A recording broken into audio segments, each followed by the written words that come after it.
So since Netflix decided to cancel the show over COVID reasons, I decided to take a look back at it to see if it was really a show worth missing. And after watching it, I can fully say that it's something I won't really miss, but I'm upset that there really isn't a true conclusion to this.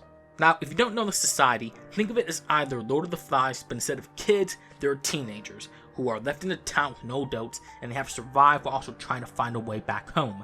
It's your usual YA thriller nonsense that doesn't really fall into the path of later season of 13 Reasons Why, but it still has moments that are cherry-picked cliches you will find in there, along with better YA books as well. The show's pros usually consist when it tries to drag you into the story and really builds the lore that it has of being mysterious. You generally question how something like this would be possible and what reasons there could be to explain it all, but I feel the mystery kind of fizzles when introduced the idea of it being a parallel universe opposite of their own, and while that could work, I feel it isn't fully established well enough theory to be a solid one of what happened. This I feel would have been explained way better if they continued the show, but only time will tell if that's the case. Other pros would have to be the dynamic of the teenagers who are thrown in the situation and how they work well off each other and try to survive, but this is a weak pro at best, as there are classic YA tropes that can be found here. As for cons, this entire show is the same YA survival show we've seen from time to time.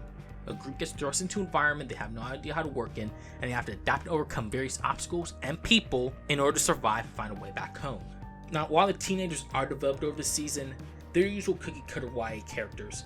There aren't really any defining traits that can fully separate them, and the best way to separate them is just to see what trope they fall in the YA character category and see how they fit in the show from there. If the show continued, they could have fully explored more of the character backgrounds and fully make them into something that doesn't feel like they came from that catalog, but unfortunately, this is where we're at now.